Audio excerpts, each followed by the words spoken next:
Good morning and welcome. It's me once again, your host of the party, Kenny Polcari. And today is Thursday, July 13th, 2023. And what is it that you need to know? Well, by now you know CPI was cooler, right? But what does that say about PPI report that we're going to get today? Investors took stocks higher yesterday in this continuing trend to get in, right? Pepsi and Delta Airlines beat. It's almost yawning, right? Of course they beat.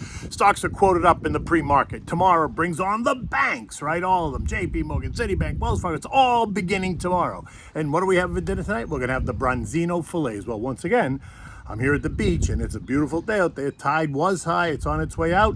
But the sun is kind of breaking through. It's a little bit cloudy today, but we'll see. I guess it's supposed to be, in the end, a nice day. One way or the other, the march higher continues, right? Stocks rallied after the most recent CPI report suggested that inflation is in fact cooling. All of the numbers coming in below the expectation. CPI month over month was only up 0.2% versus the plus 0.3 that was expected, but it was up over last month's 0.1 read.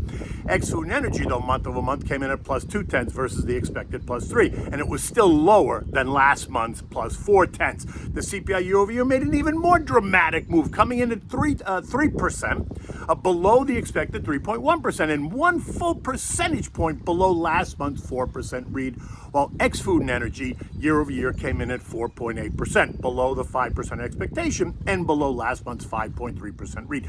So you can't argue. The trend is lower, and investors and traders and algos loved it.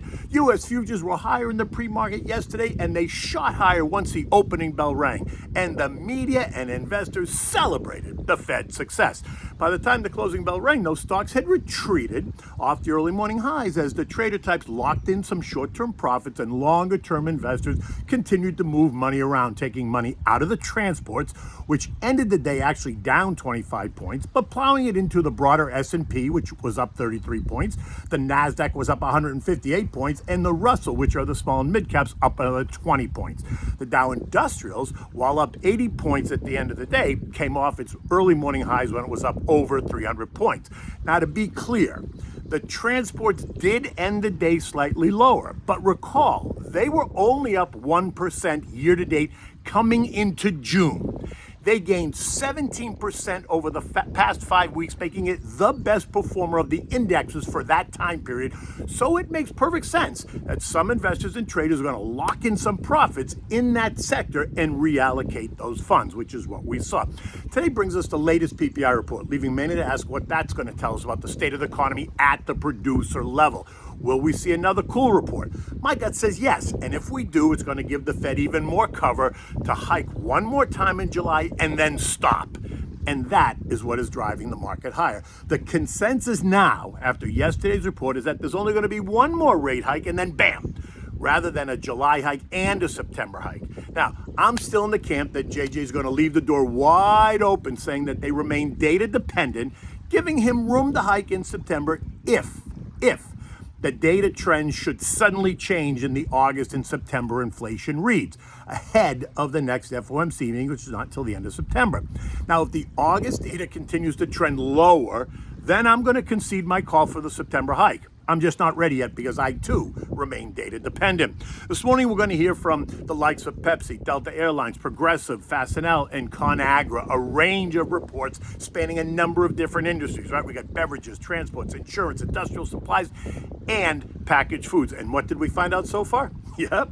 Pepsi reported at 7 o'clock this morning, and guess what? They beat on both the top and the bottom lines. Like, wow. Is anyone surprised? They've pricing power. It's called inflation, right? They raise the price, they put less chips in the bag, and they put more air in the bag. Earnings per share of $2.09 versus $1.96. Revenues of $22.3 billion versus the estimate of $21.7. And they raised their sales and earnings estimates going forward. The stock is quoted up $4 or up 2.3%. It's basically flat on the year. It pays a 2.75% divvy. I would expect to see investors take this stock higher today, right? It's a big, boring, yet stable stock, and it's one of those year's underperformers. But it does offer some diversification away from the big 7 mega tech cap names. Delta Airlines also reported, and guess what they did? Oh, yes, they beat on both the top and bottom lines as well, 268 versus 240. And if you're surprised you haven't bought a ticket on Delta Airlines recently, right? Prices are through the roof, but the planes are full, partly because they've cut out a number of flights and that raises the revenue seat per mile. It also helps cut their costs. And that means that revenues were better than expected. Operating margins of 17.1%. Third quarter guidance is higher than current analysts estimate. And full year 2023 guidance, yep, that went up too. It's now in the $6 to $7 range versus the prior $5 to $6 range. The stock is quoted up $2 or 4%, and it is already up 46% year to date. Tomorrow kicks off the big banks. It's going to be very, very important to see how these companies do, but more important to hear about what they're thinking about going forward, right? Understanding that the earnings estimates have been slashed and burned over the past 3 months as analysts reconsider their initial estimates, slashing them by nearly 20% from the beginning of this quarter. But we know this. It's been happening, right? It's all out there. Investors have been paying attention to this all month.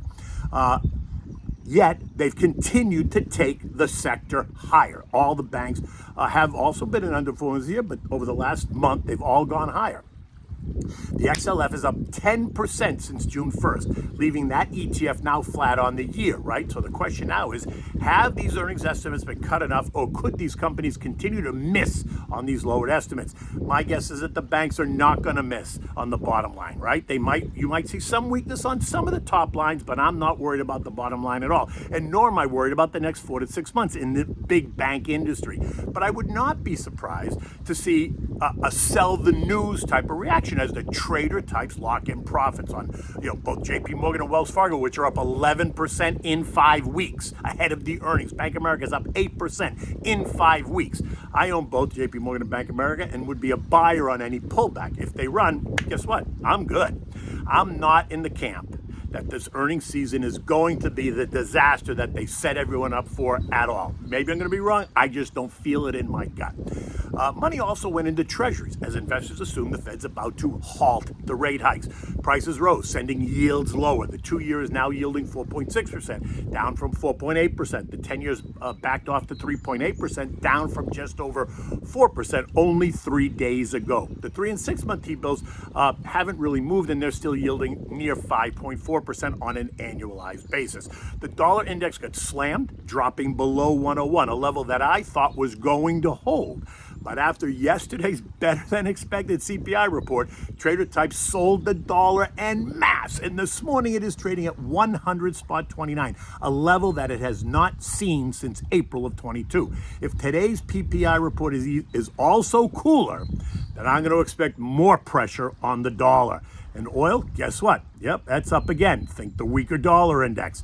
Overnight, it pierced its long-term trendline resistance at 75.55 that we spoke about yesterday. And this morning, it's trading at 75.87.